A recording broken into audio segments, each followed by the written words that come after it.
my esteemed guest for this morning, I usually would say for the evening, is Todd Bascom, longtime friend. Todd, how you doing?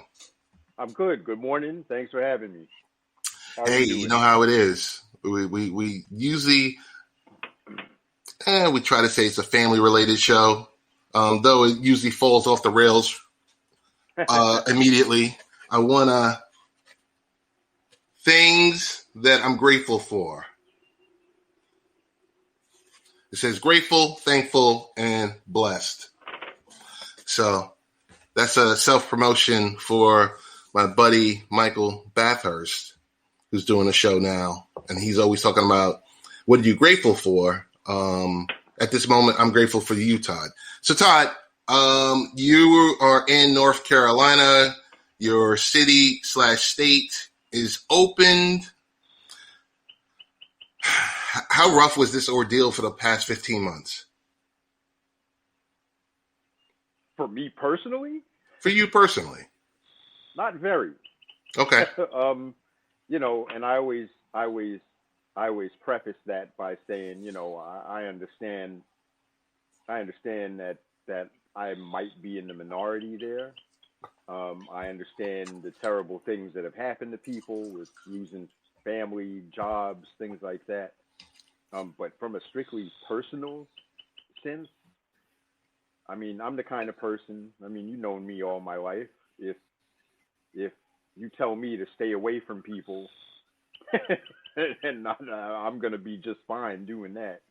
So for me, outside of the little normal interactions with friends and stuff that I enjoy, not a lot changed for me. So it was an interesting experience, but not a terrible one. What I'm finding now is I'm a little unnerved by things kind of sort of getting back to normal, where I'm saying to myself, yeah, I don't know if I'm ready for this. Like I was enjoying life the way it was, but we'll all get back. I'm excited what I am excited about is being able to go back out to concerts, festivals, things like that, ball games. So I did miss that stuff, but I'm glad to have that back. I know we usually get together. A few of our friends, we try to get together at least once a year, regardless whether it's to go see a game or connect in a specific location. Reacquaint ourselves and have a lot of laughs and jokes about things. I did miss that.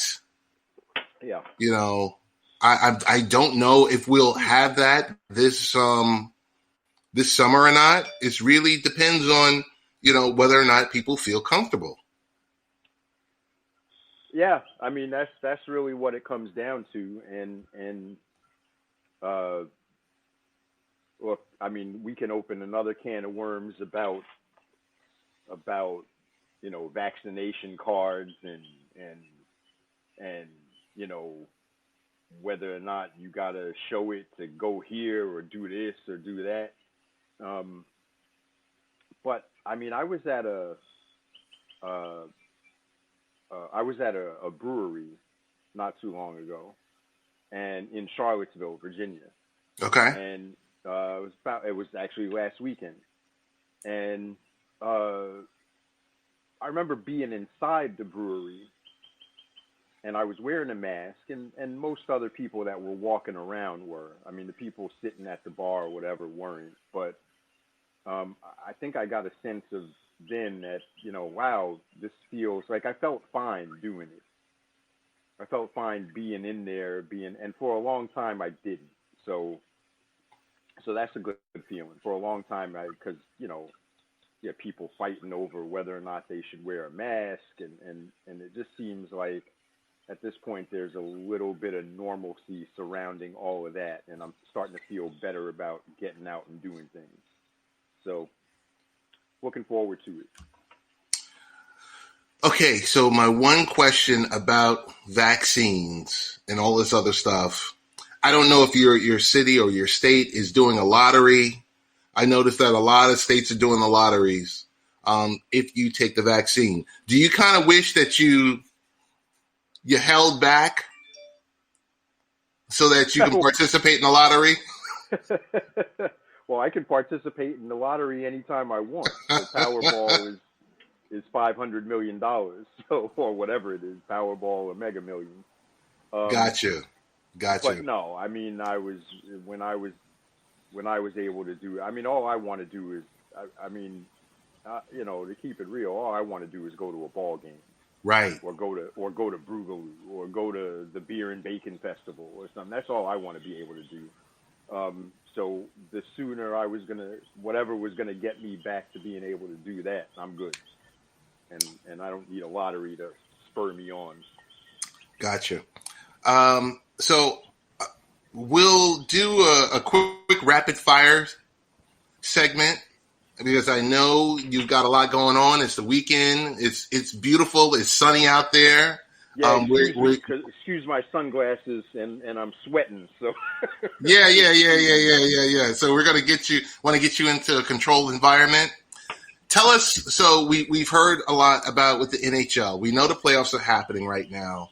And that's a great thing for the sport. Fans are coming back, in droves. Tell us about growing the game. I mean, during the last 3 months, we've heard about a new deal with the NHL and the ESPN and Turner Sports. Tell us, we know about the money side of it, but tell us from a fan perspective, from someone that loves the game, how do we grow this game in the United States? Well, you got to kind of go back, in my mind, you got to kind of go back to how people get into the game. I'm not gonna get into the story of how I got into it. That'll, we could do a whole show on that, but to me, it's about reaching. If you want to grow the game, hockey for me is kind of and we don't talk about this. It's kind of like we don't talk about it out loud, but it really is a game for relatively well-to-do people. The equipment's expenses, the ice time's expenses. So I mean, that population is what it is. I think if you want to talk about growing the game, you got to talk about going into communities that don't traditionally do it. And I think I'm a little bit of an example of that. And what I've appreciated, especially this year, and especially after George Floyd's death, is that the NHL has really, and it hasn't just been lip service. They've done a lot to kind of at least show people like me that, hey, we want you in this game. We're trying to get minority youth into the game, and they're doing a lot of outreach. I've probably spoken about the Ed Snyder Foundation in Philadelphia, which I've been aware of for quite some time. And basically, what they do is if you're and I may have a little bit of some of the details wrong, but basically what they do is they go into the city and they say, hey, you're going to get free equipment, free ice time. We're going to teach you this game. And it's open to any resident of the city of Philadelphia. Now, who lives in the city of Philadelphia, right? Right. I mean, so, there's a tremendous opportunity in a place like that to grow the game, as you say. And I like what the NHL is doing there. And I want to see more of that. I see that they're really celebrating the diversity of people in the game. I just saw a story the other day about the first Indian American player, or Indian, I think he's Canadian, player in the game, and that kind of legacy. So I think how the game grows is through those foundations, through bringing communities in that traditionally have not been exposed to the sport. Cool. Hey, after we get through the first round, I want to have you come back. so that we can lay out the landscape for the remainder of the playoffs. So if there's time permitting next week, I would love to do that. I have two additional questions for you for rapid fire. One is, with what's happening with Ohtani right now, it's beyond special. Why aren't we hearing about this and all the, the debate shows and all the above? Wow. I'm not sure I know how to answer that. I think my guess would be that it's weird. My understanding is that baseball ratings, TV-wise, have gone through the roof this season. So why aren't, so that begs the question to me, why aren't we hearing more about this guy? Maybe it just kind of speaks to the regional nature of the game. That would be my only guess. I mean, did you see that home run he hit earlier this week? Yes. It was a ball at his shoulder, and that dude went up and jacked it. And just, like, I don't know how many people are baseball fans or players out there, but in order to go up in the zone and hit a ball like that, it's much easier to hit something low and in the zone for that kind of power than to rise up and swing a bat at shoulder level. And I mean, that thing had to go, 350 feet. That's crazy. So, why aren't we hearing about? And listen, maybe some of it is because he's not American. You know what? We'll leave this on the table, because I don't know if it's because he's not American, or I don't know if it's because it's an MLB problem. But my last question for you is, in the world of boxing. Now we all saw Canelo Alvarez dispose of Billy Joe a few weeks ago. Give me your top best pound for pound, top 3 best pound for pound in the game right now. Wow. Right now, well, to me, there's no question Canelo is number 1. So that's easy. After that, I mean, it gets a little, I think you got to mention Crawford. Yes. I mean, after that, like, I kind of feel like all of the great pound for pound guys now are like in that welterweight to middleweight area. Right. Or even up to super middle. So Crawford, Spence, man, I mean, there's just so many great, but I think right now, for me, it's Canelo and Crawford, and then there's a big separation. Not a big separation, but I mean, I feel like those two guys pretty much beat anybody that's put in front of them right now. It's funny to hear Charlo talking about if Canelo wants that work, I'll give it to him, and I'm like, are you sure about this? Hey, listen, let's see it, right? Yes. let's see. But that's the big difference with Canelo. He will fight. He'll fight whomever. Yeah. Yes, exactly. Unlike a lot of your, your favorite heavyweights. Well, that's another thing that just came down, the whole Fury-Joshua thing. I just saw Anthony Joshua talking a lot of trash about Fury being a fraud and all of that, and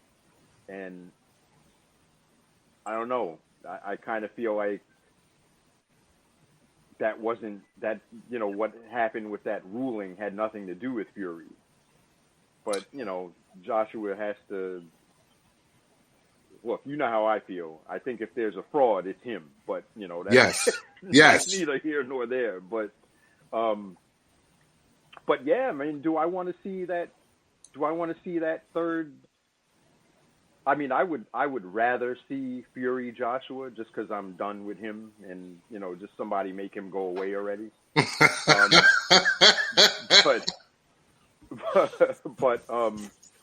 But yeah, I'm excited about that Wilder Fury fight. I mean, the cool thing about them is that look at Tyson Fury. I mean, if you look at the dude, does that say heavyweight champion of the world? No, not at all. And then you look at Wilder, and that says heavyweight champion of the world. But yes. I love that dynamic. So I'm excited for that third one. But I'm not sure either one of them belong in the. And the one thing about Fury is that he definitely exposed Wilder. Yes. And you've heard me talking about Wilder for a long time, that he doesn't really know how to fight. He's a devastating puncher, but he got Tyson Fury knows how to fight, and he got schooled that way. So I'm interested in that third fight. I mean, a lot of people aren't, but I am. Todd, as we transition, Danny Thompson is in the building. Danny, how you doing? Guys, it's always a pleasure as always. I mean, you have Ted in the kitchen, I'm in the kitchen, and Todd's somewhere outside. Like, I'm jealous. That's the beauty of I don't know, live streaming and the like. Yeah.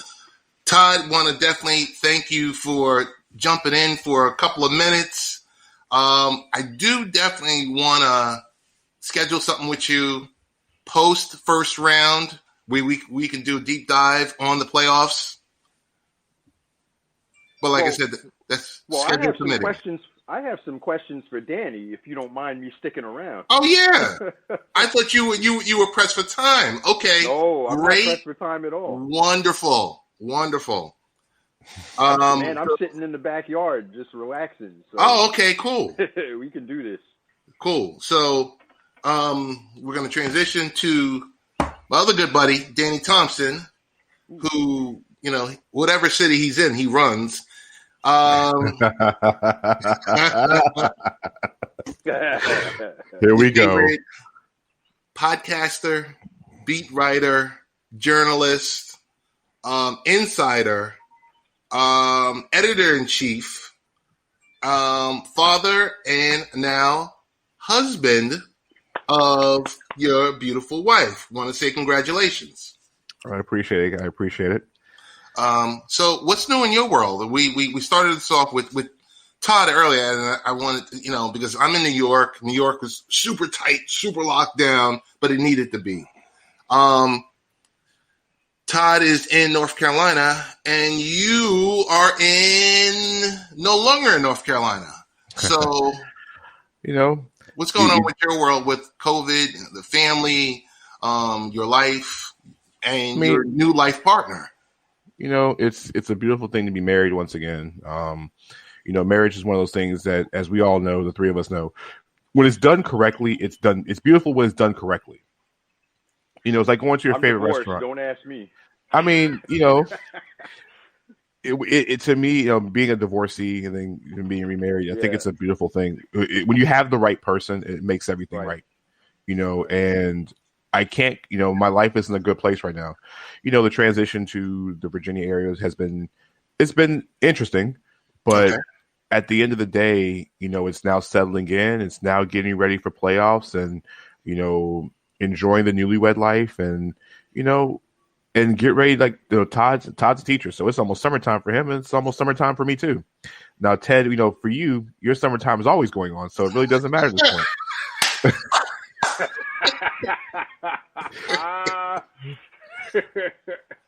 But I am the hardest working man in show business. Okay, it depends on what that show business is. Let's be honest, Ted. I mean, listen. I mean, we see. Todd knows Ted is like the team that's in first place that's already clinched, so he's coasting most of the year. Yeah, he's not playing his starters. He's everybody. Yeah. He's waiting for that. Go ahead. Load management. Yeah, load management. That's what load management. Ted load management's 11 months out of the year. But no, the wife is great. I'm loving the newlywed life, and like I say, it's just now that we're in a great place. It's playoff time in the NBA side. Is the WNBA is starting to kick off and go into full stream. And I want to stop you. Time out.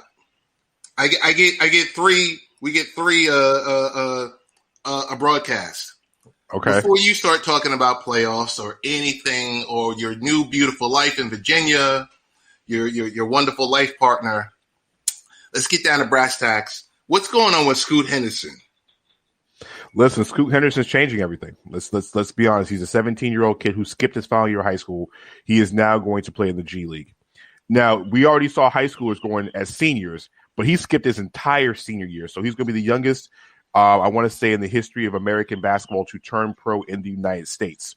Now, we've seen guys go overseas to play at a younger age, but this is completely on a different level. Scoot Henderson is a top 5 prospect in the 2022 class. Point guard, 6'3", electric, has a lot of super athleticism. His game at 6'3" kind of reminds you a little bit of Derrick Rose because of his explosiveness. Has a little bit of Ja Morant in his game as well, too. Can shoot the basketball, super intense, and it's changing the game. I mean, we saw what Scoot Henderson did yesterday. We saw what Overtime Elite did yesterday with the 2 kids from Florida. They signed the 2 brothers to a 2-year deal worth over $1 million apiece for 2 17-year-olds who was ranked number 3 and number 12 by ESPN. So now college basketball might want to start shaking because you don't want to, we want to give LeVar Ball props because LeVar Ball started this in the United States. It's just now everybody has a capital to jump behind it. So I think college basketball can be seriously in trouble here, especially if they're handing out checks to juniors, not just seniors. They're handing them out to juniors. Right. So, I mean, just as you said, so the one and done could be done. It might be a none and go. Right. Give me my Ignite deal for $1 million. I get to, whatever my situation is, whether it's a skill set or I don't want to stay for that half a semester or sit in classes for that half a semester. Give me my $1 million, put me in a G League in the development program, minor leagues like everyone else has, and boom, I get to go, pro in a year. Hey, Danny, can I ask you your opinion on something related Go to ahead. that? What about? I personally see an irony in the fact that this is happening, and to me, it seems like the one and done rule made this happen. So the whole idea behind the one and done rule was to help college basketball, or I guess, I don't know, but it seems to me that the one and done rule just sort of hastened this, right? Would you agree with that? I agree in a lot of cases with it. The NBA have been trying to work a way around the one and done rule with the collective bargaining agreement coming up pretty soon. The most important thing with this is the fact that when you look at the perspective of all this, the NBA was expected to change the one and done rule for Imani Bates, who was coming in the league in 2 years. That was the expected goal, to have this thing taken care of. Now this thing is jump starting. Okay. And I think it's not really just the one and done rule. I think when a lot of these high school players watch Jalen Green and Jonathan Kuminga in that bubble, literally not just play well, but actually play better than 95% of professional basketball players, and they only played in high school. So those guys' stock has basically not only risen, but they're going to be in the top 5 in the NBA lottery. So if you're a 16 or 17-year-old kid thinking, you know what, I'm not going to college anyway, why waste the one semester? I can go get $1 million and play 2 years with professional coaches, with guys that are professionals, and learn the game and get paid and take care of my family now. Because unfortunately, a lot of situations with some of these kids, not every kid, like Todd, you mentioned before, like hockey, they don't have the resources to be able to go and wait time. Some of these kids have families that need support right now. And guess what? Unfortunately, it puts everything on the pressure of a 16 or 17-year-old kid. But I know if I was 16 or 17 years old and I had a chance to make sure my mother didn't have to work again or put it on pause for a while I get to do something I love, You do it. Todd, you see that you're a hockey guy. You see that hockey all the time. You see kids in Canada literally leaving home at 14, 15 years old to go play for these junior hockey clubs with the goal of families. Yep, and they have the goal of making the NHL, and a lot of these kids get drafted pretty high. You know, you don't see too many guys go to college in the hockey side of things anymore. That's why college hockey, no one knows about college hockey because the best players don't go to college hockey.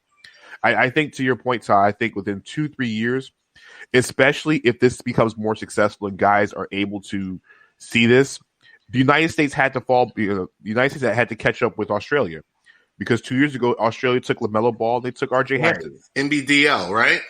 Yeah, in the NBL, over in Australia, and then in years before, we saw Brandon Jennings go to Italy.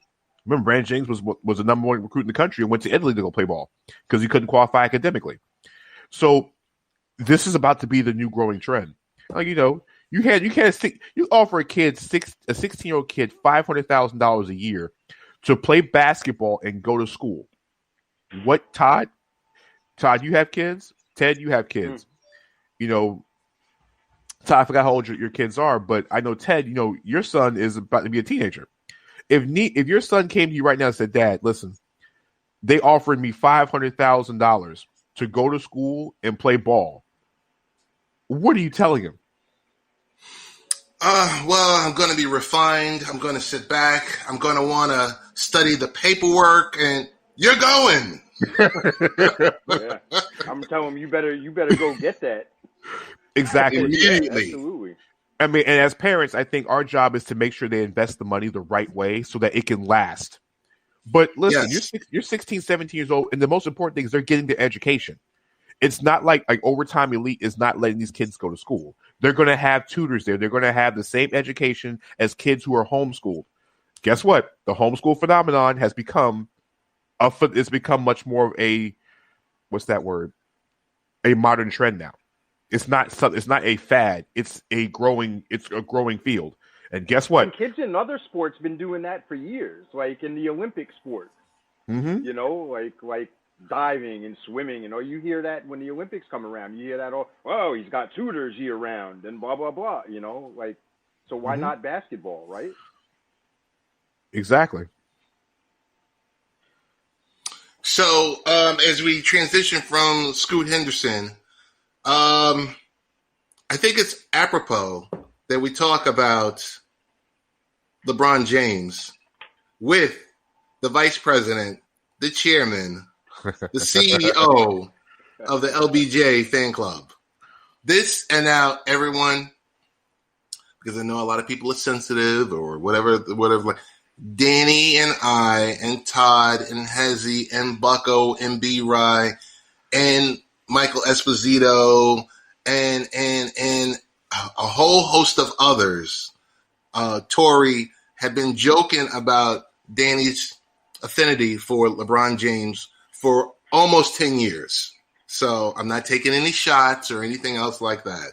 But I say all that to say, Danny, what's going on with LeBron James?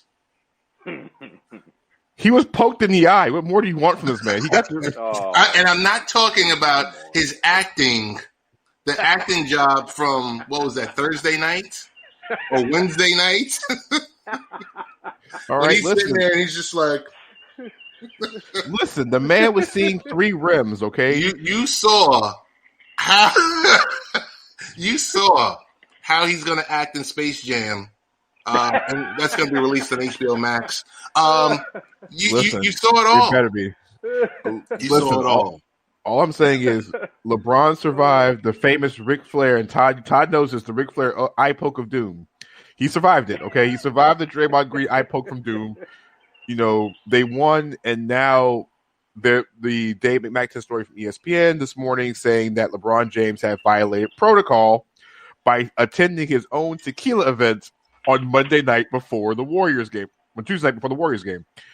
So now the question is, when you break protocol, now the time away from the team depends on if you got the COVID vaccine shot or not.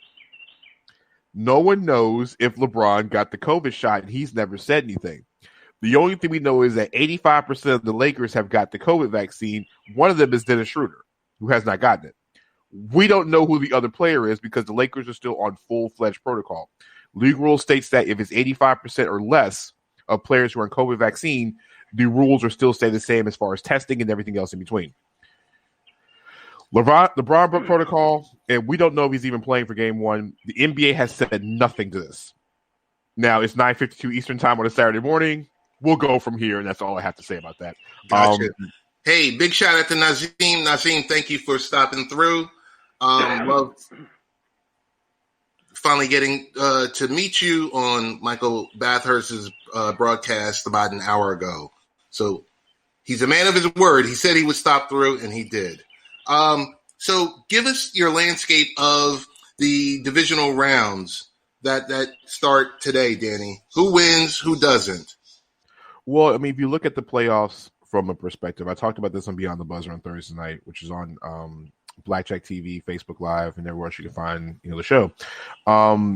We talked about the playoffs and who's going to win. So if you look at the matchups today, as far as the games that are happening on Saturday, Ted, can you give me a line for today? Because I'm just brain freeze for today. I know today is what we have. The Jazz play tomorrow. The Jazz play tomorrow. Wow, that's why I hate live television, Ted. You do this to me all the time. Oh no. So we got Miami and Milwaukee. All right, we'll start there first. Miami, Milwaukee. It's a match. It's a return of last year's, what should have been the Eastern Conference Finals last year, and Milwaukee couldn't do much last year. The difference with Milwaukee this year and last year is that Drew Holiday makes everything different. He makes everything better. He's not Eric Bledsoe, so he won't be on a milk carton throughout the series. But Miami is not the same team Miami was last year. The difference why Miami's not the same is because Tyler Hero hasn't been the same Tyler Hero.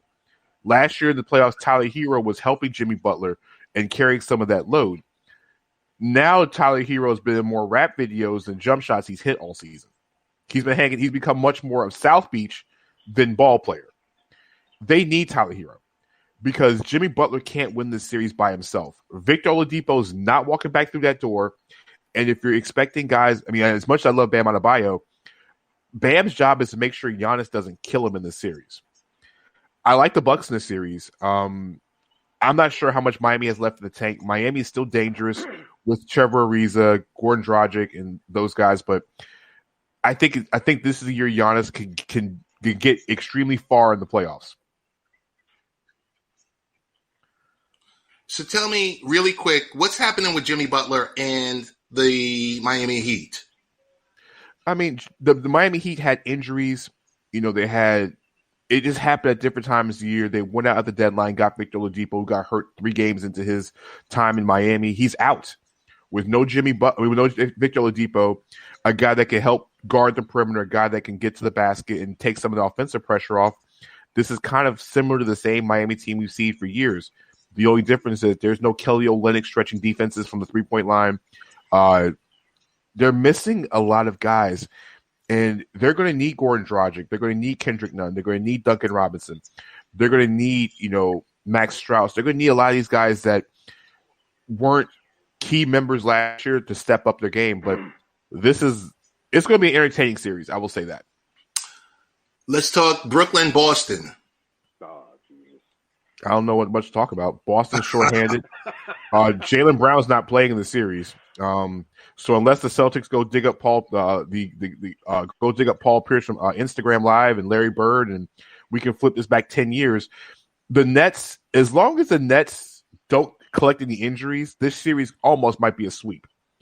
The Nets are just the three-headed monsters playing together, and as we all know, when Kyrie, KD, and James Harden play together, James Harden doesn't shoot the ball. He doesn't shoot the ball. That's how loaded they are on the offensive end. Kyrie's the 9th player in the history of the NBA to go 50, 40, 90. And Kevin Durant is Kevin Durant. This series is over in 5. I don't think Boston, Jason Tatum, and Kemba Walker will not let them get swept. But it's a 5-game series.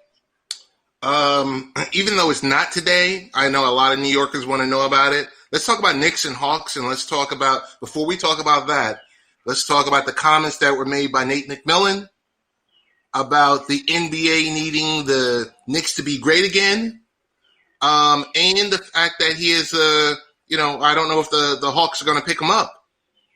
Well, Sham Shariam's report today yesterday saying the Hawks are heavily leaning towards making Nate McMillan the full-time head coach. I think he deserves the job. I think he officially gets the job if he officially gets out of the first round. Nate McMillan ain't won a first-round series since, I think, back in his days in Seattle. It's been that long since he's won a playoff series. As a player, right? Yeah, as a player. He's won one playoff series as a head coach. Just one. He's got to get out of the first round before he talks about job security. Now, as far as the whole thing of shenanigans, yes, he called it out because nobody else was going to. It's New York City. Todd, you're from New York. Ted, you live in New York. There hasn't been this much excitement for Knicks basketball in a very long time.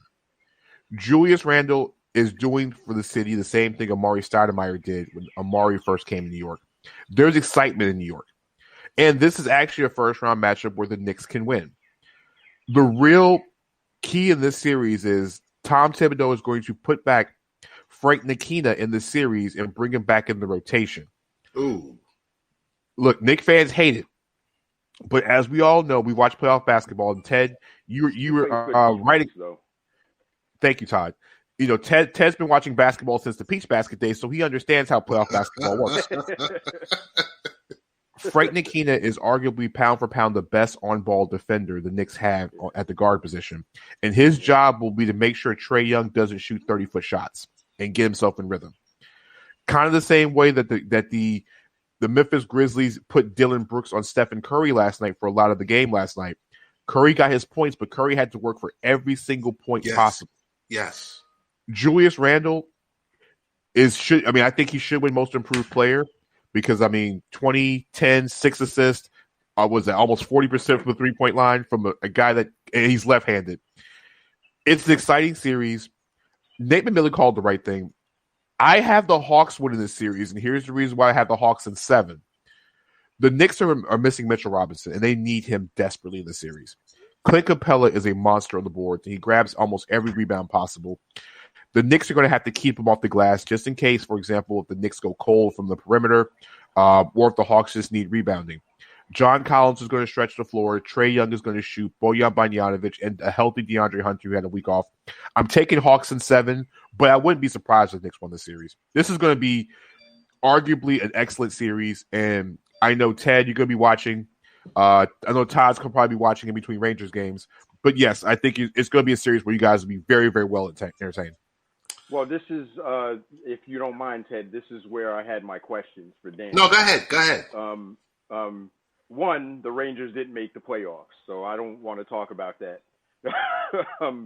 Two, my question about the Knicks is this. It's a two-part question.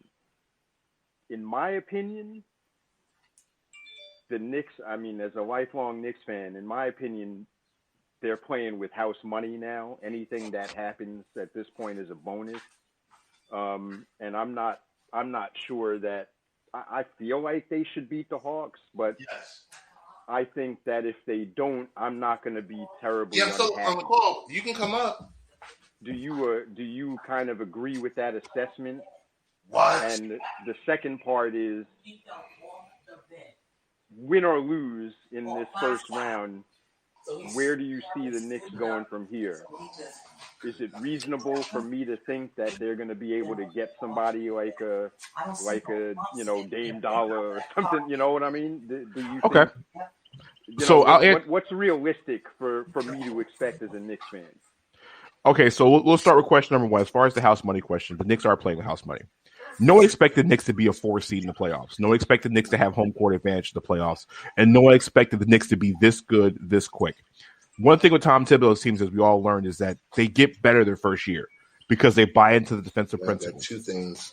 The real question is, can they I got this and I got this thing. Can they sustain it long term? If they win the series, it's going to be an attractive free agent market. As far as the future goes, I think the Knicks will address the point guard situation in the offseason. As far as Dame Dollar, Dame is one of those guys. is like Kevin Garnett. They're gonna have to drag him out of Portland for this is said and done. Now I've said it like this: if I'm the Knicks, Lonzo Ball of the New Orleans Pelicans is a perfect fit. He's 6'6", 6'7". He's a big guard that will pass the ball and make shots easier for everybody else. As we hear Ted in the background, yeah, Ted's doing dishes back there. Or something. Yeah, we can hear Ted completely because he didn't hit the mute button. Hey, Ted, why don't you hit the mute button? There we go. There we go. So, but to answer the question about that, I think Lonzo Ball is a great addition if they go after him in the offseason. Or I can see the Knicks taking some of that space and maybe trading. I just don't want the Knicks not to resign Julius Randle. They got to pay him. Okay. So here's a quick follow-up for you, though, before I lose my train of thought, because you just brought up something that I've kind of been thinking about. Do you think it's possible that this Knicks team that has done this, do you think when they make their move, do you think we're looking at a different team when all is said and done? Do you see a lot of these pieces that are here now not there, either through some trade or something like that? I think the Knicks will make their splash in free agency. I think that when you have a guy like Worldwide West in the background, you have, a defensive scheme, a defensive-minded coach, and people see winning. And no matter what it is, New York will always be New York.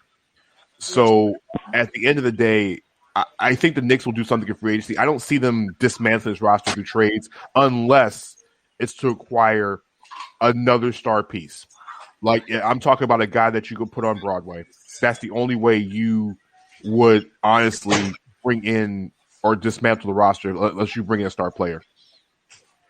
Knicks fans should be happy where they're going to be for the next next 2 seasons until Thibodeau runs everybody into the ground and then everybody wants out at that point. Enjoy it for the next 2 years. Or Dolan does something stupid like he did with the Rangers. Well, listen, Dolan has stepped away and it's working. He got Steve Mills out of there and it's working. So. Well, that's what we thought about the Rangers too, until he stuck his nose back in. Right. And don't get me started on Dolan. But Steve Mills wasn't the problem. Steve Mills should have remained on the business side.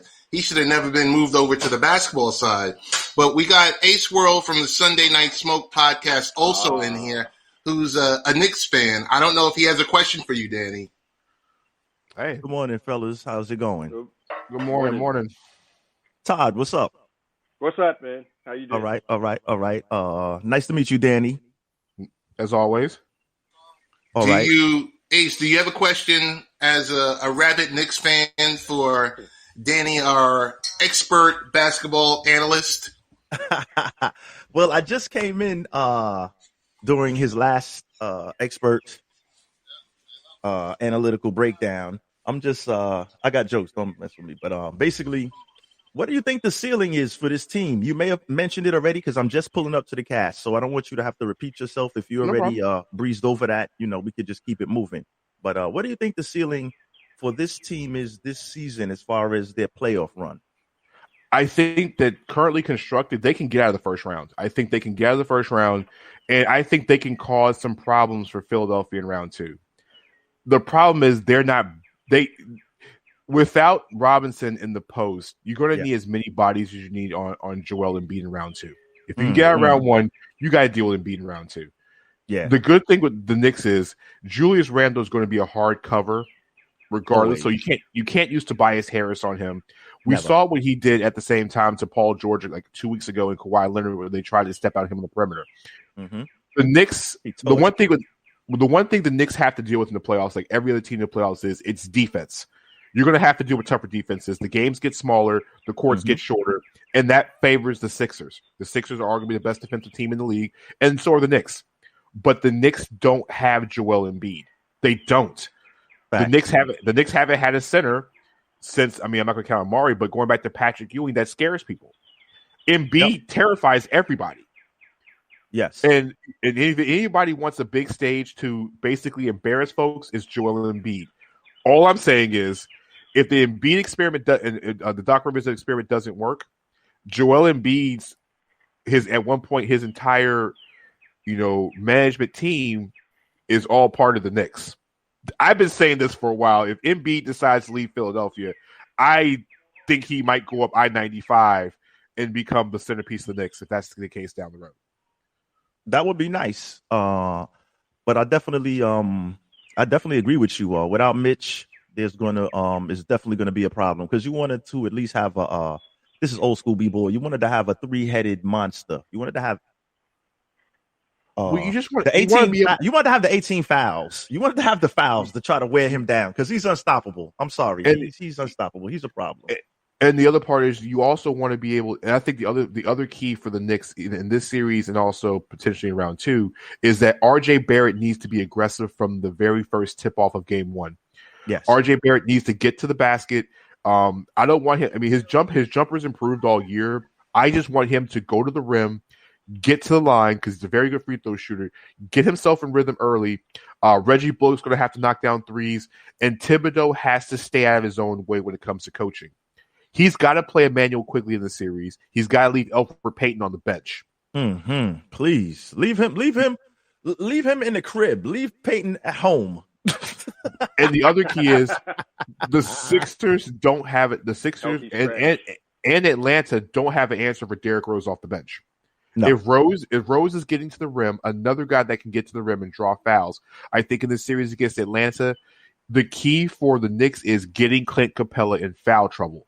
You got to get him in foul trouble because if Capella's on the boards, he's going to kill the Knicks the entire series. I think one game this year, I think he had 25 boards against the Knicks in one game this season. As long as it was in a losing effort, it doesn't matter. I think that game the Hawks won because I want to say Capella had. I think we owned them this season.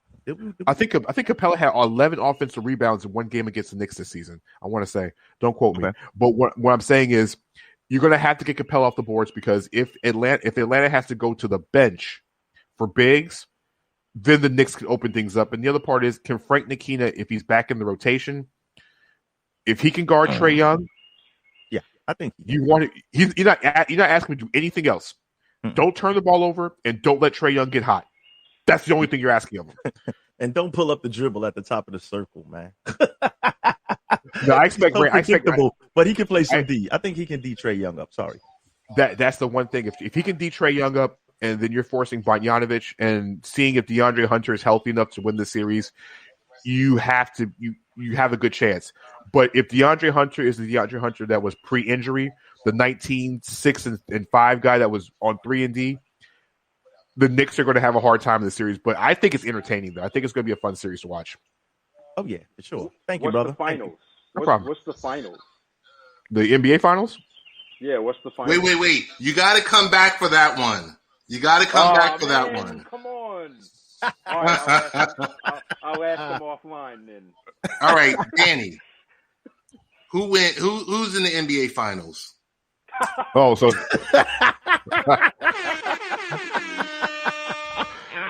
wow. All right, so I'm staying put with the same finals I said when the season started. I'm not changing. As long as the Brooklyn Nets and the Los Angeles Lakers are healthy to get to July, they're in the finals. No matter what kind of WWE, WCW, refereeing, New Japan wrestling that goes on with LeBron James and officials and everything else. The fix is not in. If LeBron's out 10 to 14 days, if he has to go through the 10 to 14 day protocol, that's a different story because that's going to take the majority of the series. If he is healthy and Anthony Davis is healthy, no, I'm taking the Lakers over anybody. You're not beating those two. You're not.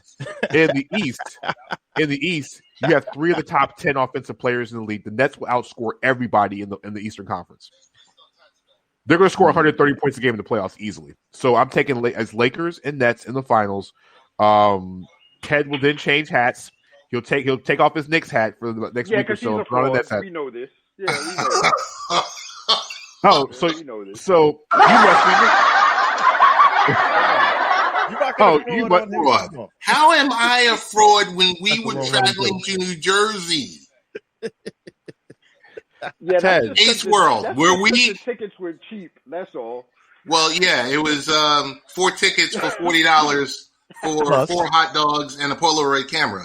But yes, that was back in the days. I used to like that. That was a good. So Ace, here's the thing. You must know Ted for a while then. So you know, as we said on our great show, and Todd knows, Ted's nickname is Teddy Two Teams because Ted has 2 teams. And that's why he's fraudulent. You know, man, just fraudulent. No. He's not fraudulent. He's open. He's out and open with it. He's out and open with it. So it's not like he's not fraudulent. You guys are assassinating my character. Your sports character has been shot down. Listen, as long as Ted doesn't go Kwame Brown on me, we're okay. All right. If Ted doesn't go full-fledged Kwame Brown on me right now, we're perfectly fine. Big up to Kwame Brown. Listen, I'm not saying that man's name at all. Okay, he is not just coming bringing him up.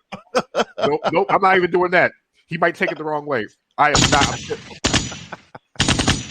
He is not doing that to me on his YouTube channel. He will not. So listen. Oh God. I do want to talk. The only other game I want to talk about is I don't want to talk about the Lakers because they're going to get smoked by Phoenix. I want to talk. Hopefully, I want to talk about Denver and Dame Dollar and friends. Ooh, that's going to be a smoker right there. I don't want Denver to win, but they're probably going to beat them, man. I don't want that to happen. Here's the problem on both sides. Denver 6 weeks ago was the best team in the Western Conference 6 weeks ago. I think the only team that could have beat the Lakers with Jamal Murray healthy. In the span of 6 weeks, they lost Jamal Murray, and then they lost Will Barton.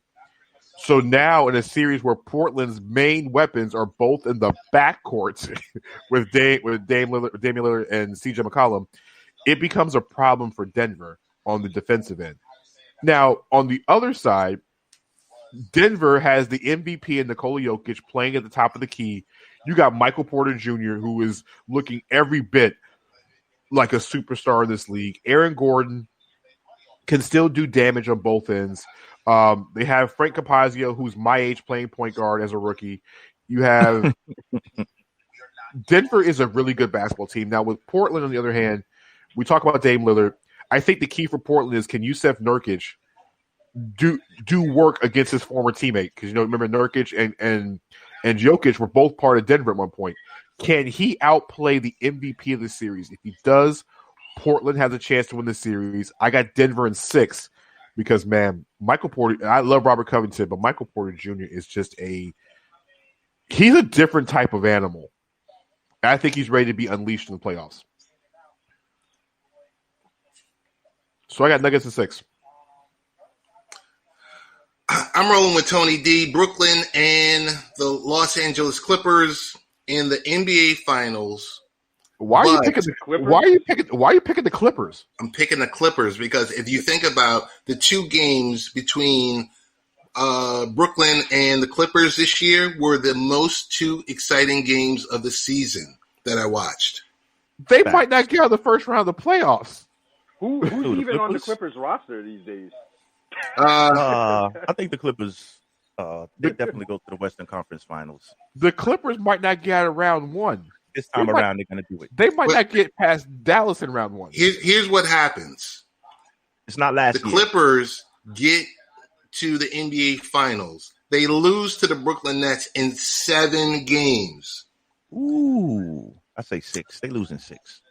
Kawhi is going to be so infatuated and filled with love of being in New York, he opts out of his deal to come to and then signs a 2-1 with the New York Knicks. Bye, Julius Randle. It was great for the 1 year. And then the Knicks are then going to go to the NBA Finals in 2022. Where's the sound effects, Ace World?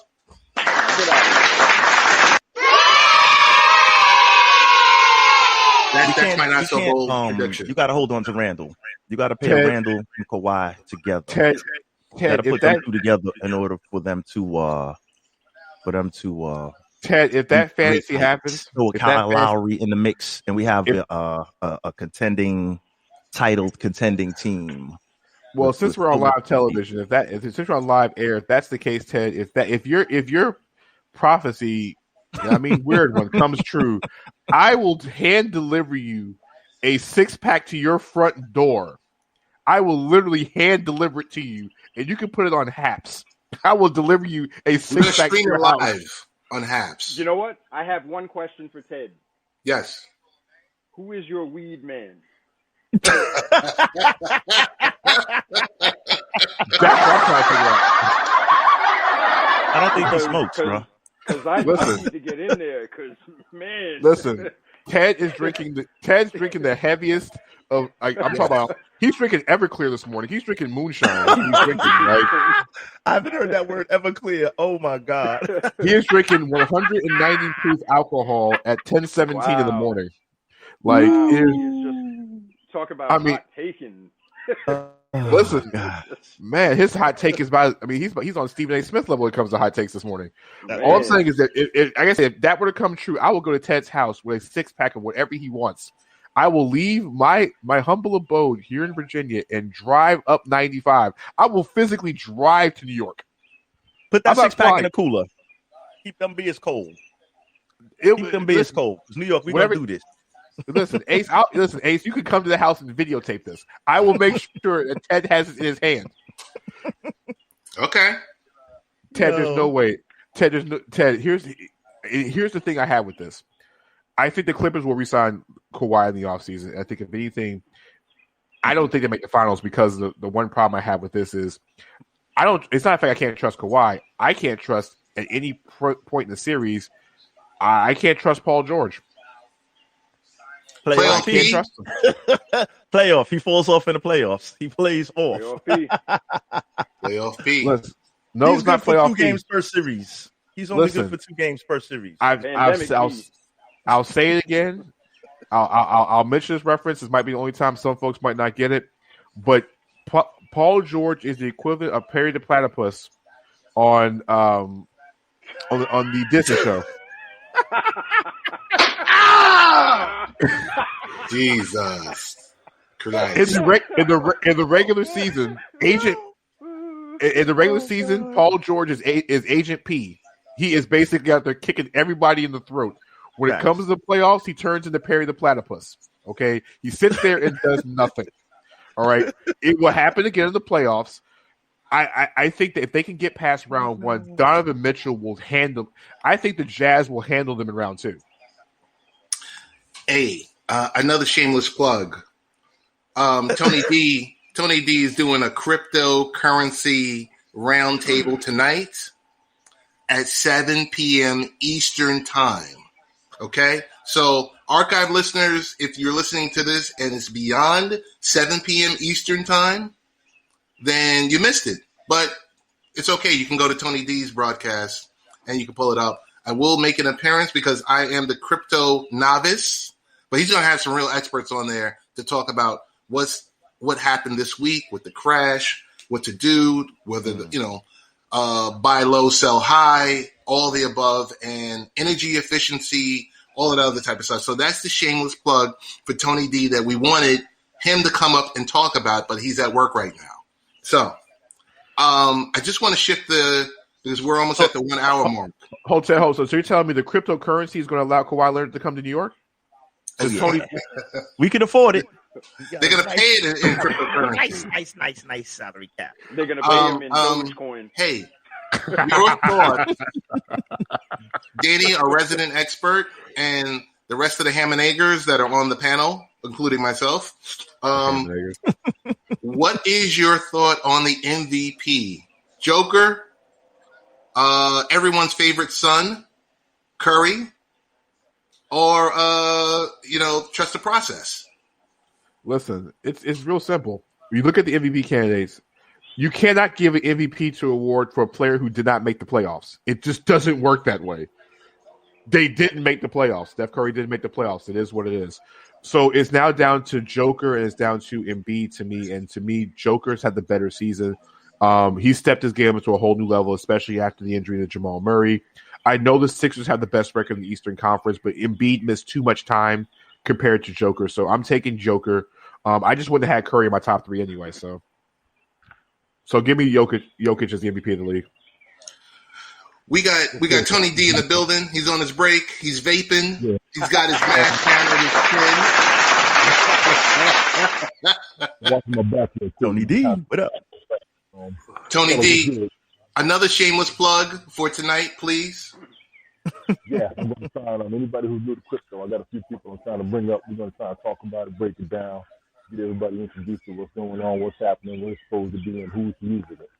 So hopefully everybody shows up and it'll work. Other than that, I'll do as much as I can to help everybody out as far as learning it. Aside from I'm going in pretty hard. Let me find out Kawhi come to the Knicks. I'm moving back to New York, just so everybody knows. Chip or not, he's pulling up. I spoke to Uncle Dennis last week, and he told me he's pulling up next season. Bet on it. Chip or not, he's pulling up next season. The Clippers will probably go this season because Kawhi's pretty much rested. Whatever was wrong with him, I think he's going to be good.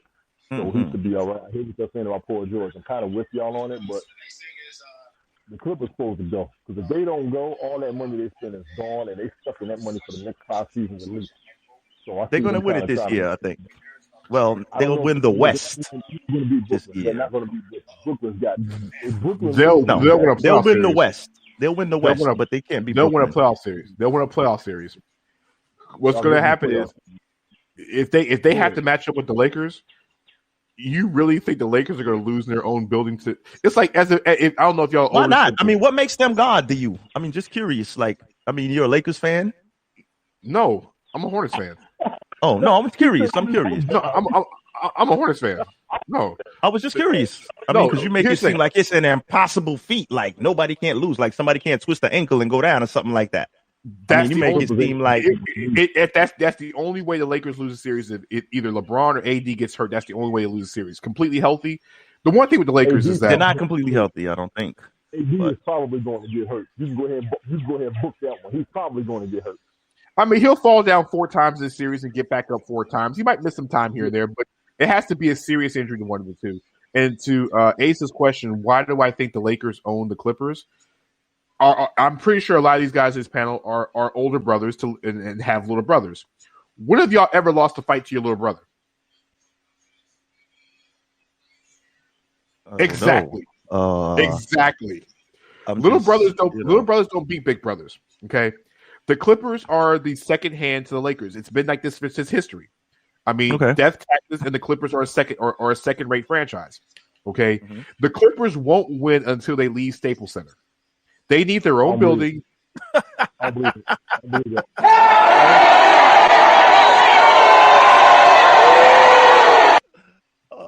Listen, get the Jerry Springer crowd. I get it.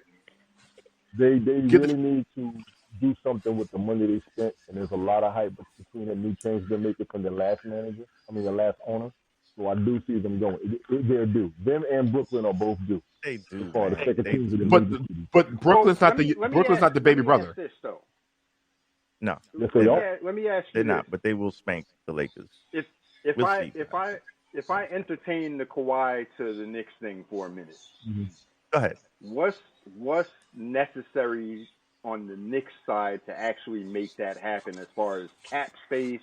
Like, what is their situation, and what has to happen in order for that to be real? But that's to be real. You have to renounce. You have the money. They have the cap space to do it. Okay, that's what I'm asking. I don't know what their situation is there. What you do is you renounce Julius Randle. You renounce all the free agents at that point. You sign Kawhi and then bring everybody else back.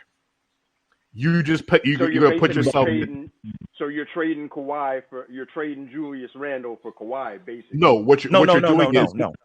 So in free agency, you have what they call a cap hold. The Knicks will have to renounce everybody who has a cap hold on the roster, make them free agents, and then re-sign everybody on the back end. Once you get Kawhi, you're gonna lose a player or two. You might lose, a role. I'm just not thinking off the top of it. For example, like a Derrick Rose, you might lose somebody that is a potential free agent.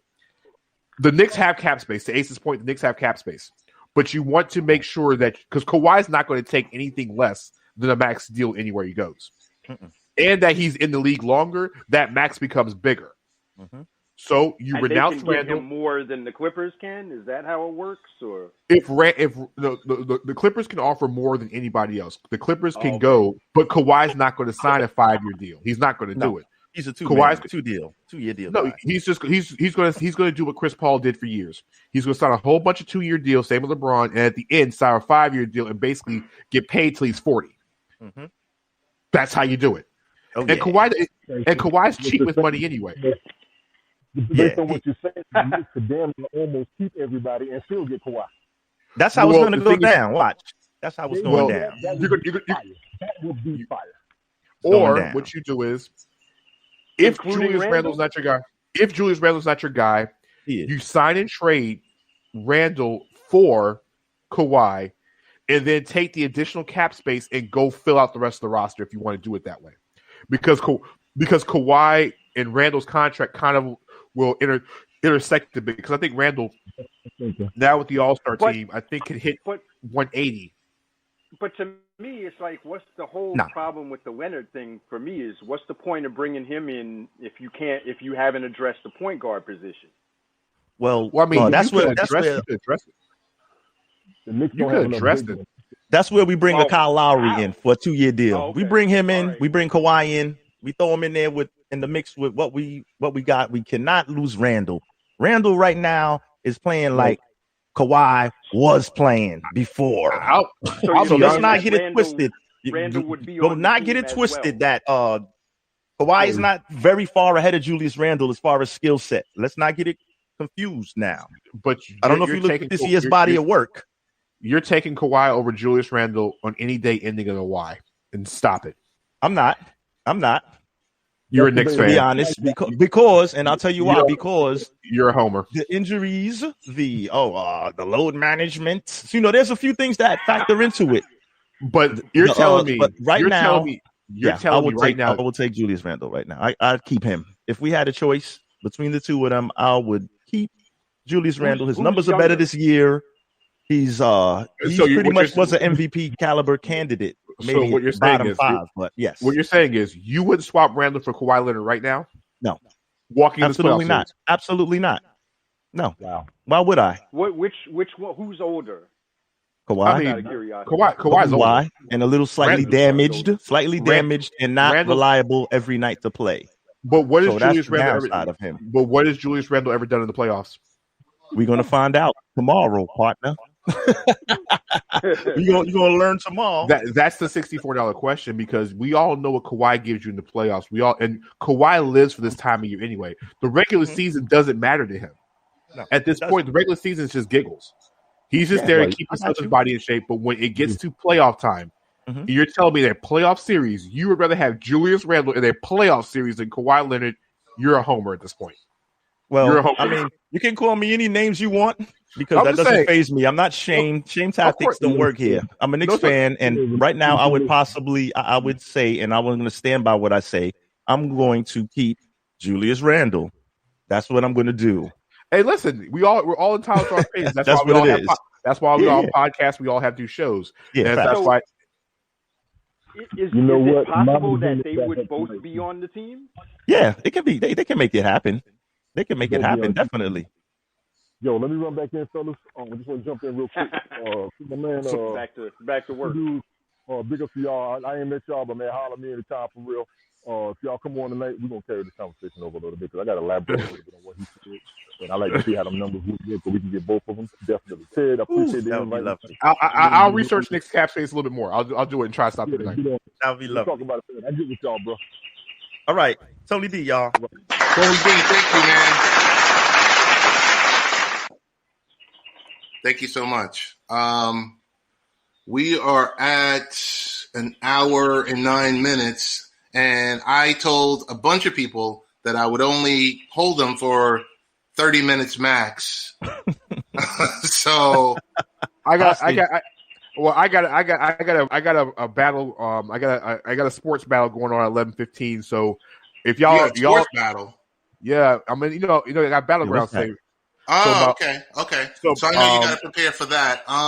So Ace, what it is my buddy, the guy I also work with, Mr. Controversy, Raphael Haynes, had a show called 3 Point Conversion, and nice. What it is and what we do is a segment called Battlegrounds, which is basically a sports battle, kind of same like a rap battle. 3 rounds, 3 topics. You don't know what it is until the actual competition starts, no matter what sport it is. You got 90 seconds to debate your argument on what the question is. So I got my semifinal match. I haven't lost in almost 2 years in this contest. So I gotta get ready to go to battle and then hopefully take care of this one so I can go ahead and win my money next week. Le champion in the building. But no, Ted. I got Lakers and Nets in the championship. I'm still taking Lakers in 6. The same. I'm not changing my prediction. The same way I rolled with the Bucks last year. I'm riding with them. I'm riding with the Lakers again this year. You rode with the Bucks last year? Oh, I did. Taylor tell you, I rode with the Bucks. I didn't, even when things went wrong, I rode with the Bucks all year. I don't go against what I say. Listen, 2015, he was one of the only people I know who was talking about Cavs in 7. I hear that. Well, everybody that is a LeBron fan, pretty much that was their dream come true. I mean, they will not. I mean, every year they will. How many L's did he take to Golden State? I heard that every time, but it worked once. The only reason why it's not that is because that's not the finals it should have been. To this day, I still think it should have been Oklahoma City and them in what you call the finals anyway. Because Green should have got suspended in Game 5 against the Thunder when he kicked Steven Adams in the nuts in the testicles. He should have been suspended for Game 6. But he could just flail his hand at LeBron's sack and get a suspension. But he could kick the other dude in his joint, hard body. That was hard body. And he could just flail his arms at LeBron and then we sit him out. But that's how politics work. But it's not that. It's also because of the fact of it was basically the same reason why LeBron James didn't get held out of that game on Wednesday when he was at Drake at his own party on Tuesday, knowing he broke protocol. Yeah, they need the league. The league needs needs guys that are if the league supporters to stay engaged in the show. If the league needed money, Steph Curry and them would have won last night. No, they don't need money. The league doesn't need money. You think that league needs money? Well, they need ratings. They want ratings, which I guess translates to commercials money. And XYZ. But listen, it's really not about that. They just really the Stephen Curry effect changed the entire Jazz series because now the series got moved to NBA TV the second the Warriors got eliminated last night. The Jazz and Grizzlies became the NBA TV series now because of Stephen Curry losing last night. Hey, it is what it is. I mean, he didn't have very much help on his team this year. Danny, hopefully next year Clay comes back and they'll be back in form. If the Lakers do defeat the Nets, doubt it, I will send you a pair of LeBron James pajamas with that little hat. You got to get the little hat that matches it, like the little Santa Claus, the little sleepy hat, the sleeping cap. Yeah. Yes. So the hat flops all over the place like LeBron does. Listen. All we know is, if the Lakers lose this series, I expect changes in LA. I expect changes if they lose. Changes. No, like I said, barring injury, like I said, as long as I've said my whole thing, as long as LeBron and AD are not out for extended periods of time, nobody in the West is beating the Lakers because to me, it's almost the same intimidation as what LeBron had in the Eastern Conference with Cleveland, and everybody was intimidated by Cleveland. The Raptors were basically scared shitless of LeBron. They couldn't do nothing. They didn't have a you can't win with the best 2 players on your team are 6 feet tall. You're not winning shit. Ooh, the Raptors? When they used to meet Cleveland every year in the playoffs, you only had Lowry and DeRozan were their two top players. I'm just saying. I'm not being literal about it. Like, you know what I'm saying? Like, if your 2 best guys are little dudes, you're not winning nothing, bro. That's just how the game goes. But guys, Steph Curry is an anomaly. So Danny, this is how I feel about you. I am grateful that the great Danny Thompson was able to join us. Thank you for taking time out. Tell the missus I said hello. I will. And we wish you the very best. And hopefully we can get you on next week or after the first round is done. And then we could really kind of drill down on the series. But I want to thank you for your expert analysis of the games that were highlighted, the series that were highlighted. Thank you for talking about the future of the NBA. Did you talk WNBA? Did you talk about? We didn't get a chance to talk WNBA. The season started, and Ted, you're in the hotbed of the WNBA. I sent Ted a text message the night Sabrina Ionescu hit the game-winning shot in Barclays, and I'm like, Ted, you and Nemo have to go to a game. Yes. Sabrina is the next one. If you think that if anybody's going to take over Broadway, Sabrina Ionescu is the next one. She is the next star. She's Nike. She's Kobe Bryant. She's everything mixed into one. Bernard Delaney, Ted, for years, the Liberty were stuck out in Westchester. Nobody cared. Nobody wanted to go out to Westchester. Now they're at Barclays. And Ted, I promise you, going to see Sabrina Ionescu play along with Bernard Delaney, and then they get Natasha Howard back this hopefully sometime next week. Ted, there might be a potential second parade as the Liberty make the playoffs after being 2-20 last year. They're that good. Can she dunk the basketball? Just curious because I don't watch WNBA. Ionescu? No. Sabrina learned the game from Kobe Bryant. Okay. She learned the game. She was one of Kobe's proteges, was also a mentor for Gigi Bryant as well, too. She would have won a national championship at Oregon, but COVID took that season away.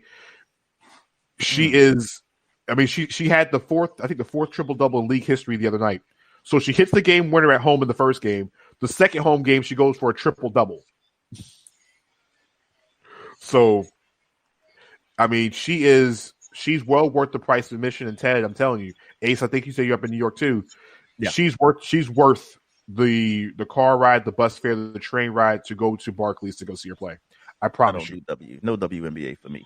Listen, it's the same thing I told my buddy in Atlanta when the Atlanta United soccer team first got there.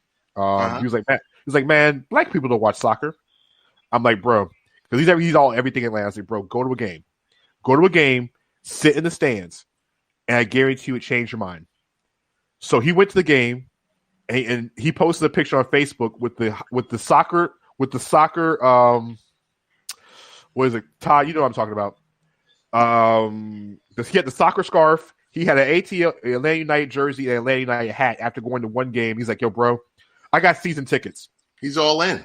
Yeah, soccer games are fun. Soccer is not. Yes, I can't compare soccer to WNBA. Soccer is definitely better.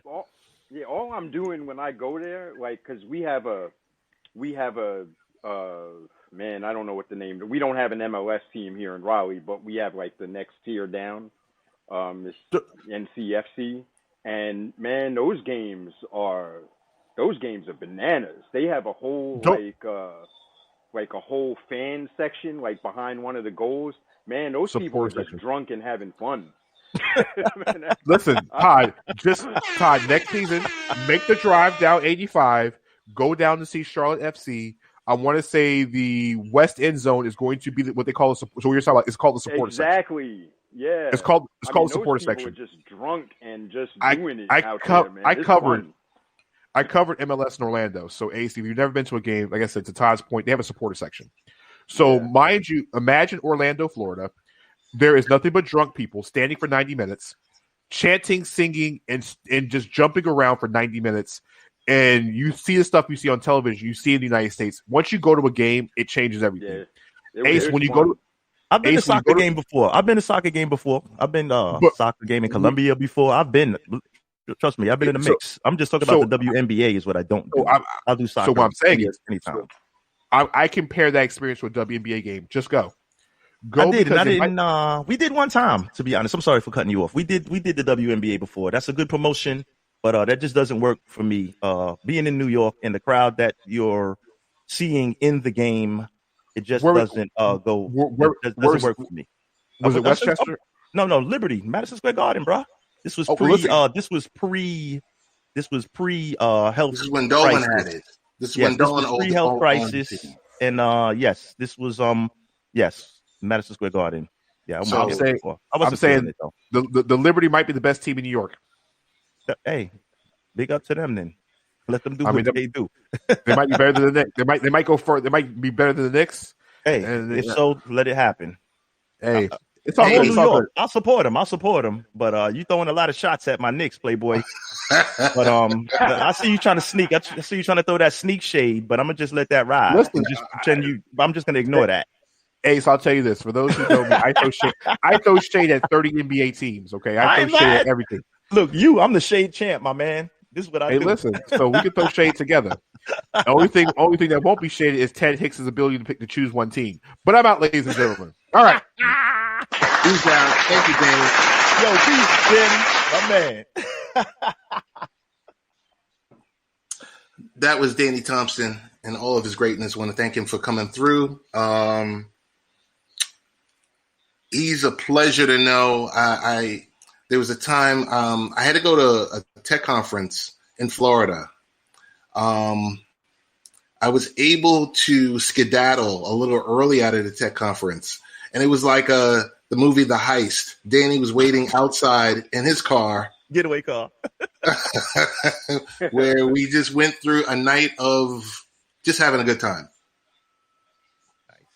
Touring the bars, touring, downtown Orlando. It's just, you know what? And Todd, you can appreciate this because, you living in New York and you moving away from New York. Me being in New York all my life, outside of that small blip when I was in Florida, I can't imagine living anywhere else. It's hard. Then in New York? Yeah. It's hard. Man, see, I can't imagine living there anymore. That's funny how I can't imagine living in New York anymore after living here in Raleigh. All that had to happen was that first time I went to work when I moved down here, and I got to work, and then one of my coworkers was like, "Oh yeah, it's your first day. Too bad the traffic was so bad." I was like, "Huh?" And then when the next day when I came in, I realized what he meant, that it took me 5 extra minutes to get to work. And I was like, man, yeah, I'm good. I can live like this. So yeah, since it's funny, just this past March marks 15 years since I lived here. So wow. Wow. I can't imagine. I don't even want to go back, to visit, because it's like, man, everything's a hassle. As soon as I get in Jersey, Right. I'm like, oh fuck, here we go. Oh, can I say that on here? Yeah. Too late. Too late. It's done. But I'm just like, oh man, here we go. Yeah, I got to fight across this Verrazano and then get on the belt to get the Queen. Nah, I'm closed. So I don't even. So it's funny you all say that, but I get it because when I was living there, I would say the same thing. Man, I can't imagine living anywhere but here.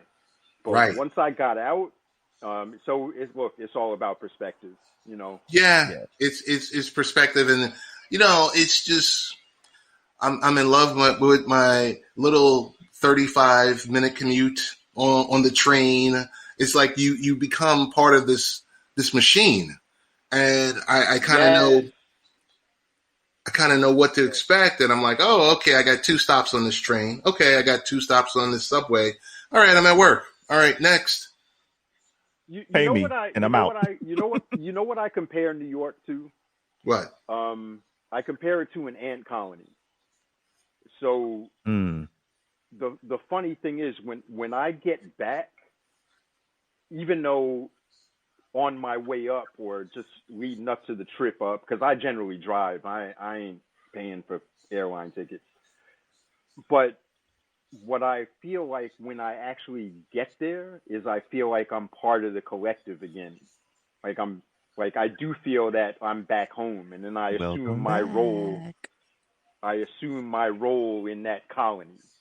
Gotcha. And because it's like a living thing, that city.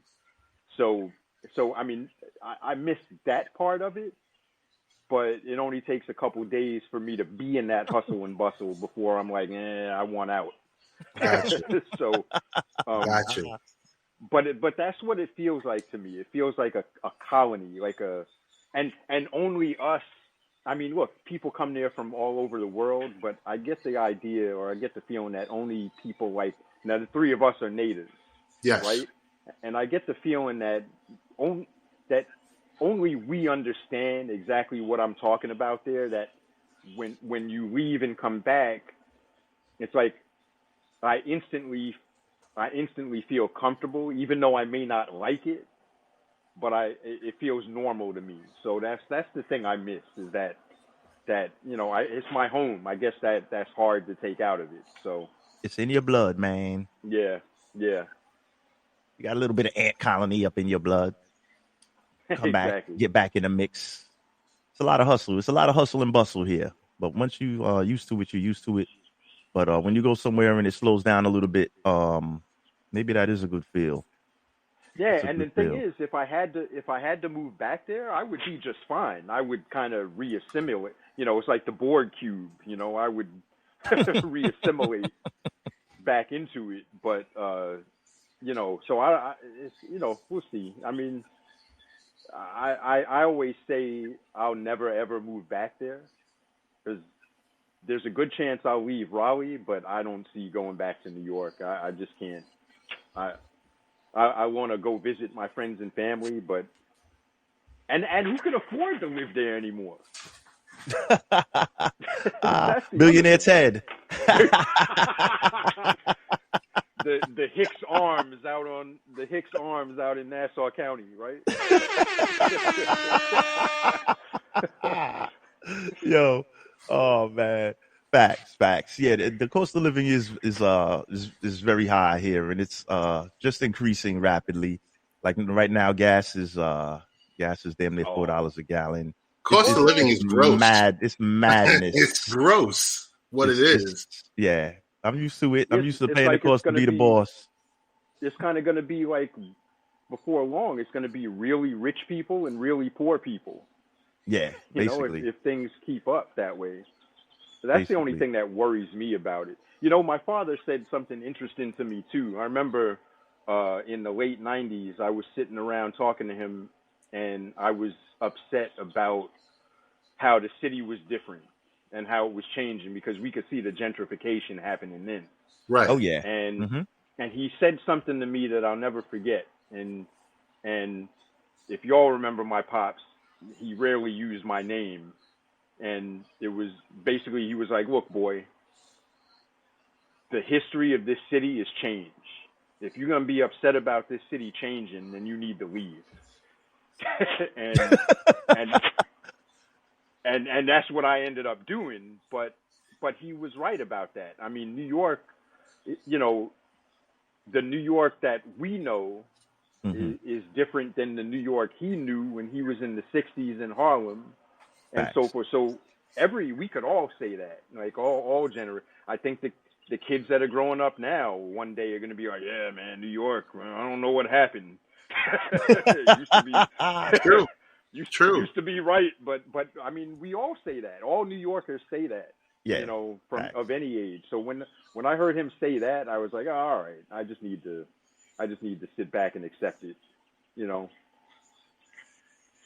I could just do without the winters. Other than that, I'm fine. Yes, exactly. Yeah. But I just want to clarify something. I won't be attending any games this season. I find it highly unlikely that I will attend a game this season. Maybe 2022. What about a baseball game? I could do a baseball game. I could do outdoors. Yeah, right? It's outdoors. It's outdoors. I'm gonna be up there. I'm gonna be all up in them during Bulls games pretty soon. Yeah. Like I could do a baseball game. It's outdoors. Soccer and baseball are very doable right now. Yeah. Indoor venues, so much. I'm going to keep those doors closed on the indoor venues till next season, until the smoke clears. And we hope it clears. We hope it doesn't start spinning up again. If the smoke clears, let me rephrase that. If the smoke clears, but we're going to stay tuned. Pray for the best and prepare for the worst, I guess. A Squirrel, tell us about Sunday Night Smoke Podcast.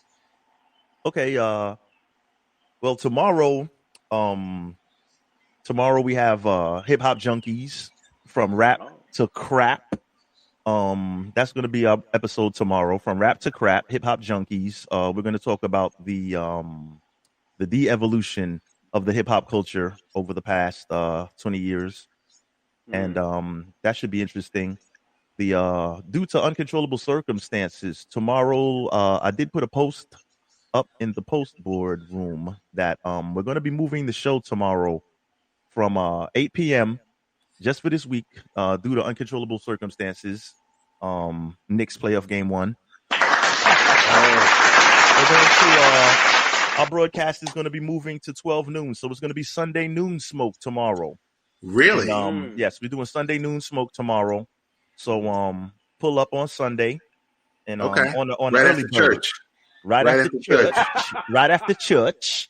And for the unchurched, right around the time that you're rolling out of bed. So we're going in 12 o'clock tomorrow. Okay. Everybody out there listening, tune in if you. I'm glad you said that because I didn't see the time change. But I'm gonna repost after I pull up out of here. I'm gonna take the post board down and repost it with the new time. Okay. I just added a note to the bottom of it, but I don't think that may have been effective enough. So I'm gonna repost. Okay. Got it. Yes. Thanks for the plug, sir. Yeah, no, anytime. Todd, when can we expect you to see you back again? You think we could do something in, let's say, in a week and a half when Division 1 is done? Yeah, I can do that. A couple things. Also, we need to do something on wrestling. We do need to do something on wrestling. Let me know when you're ready for that. Okay, wrestling. Okay. We'll do something on wrestling. We'll bring in. We can bring in a couple of. I know a couple of people that talk wrestling. They don't talk it the way we talk it, but they're from a different generation.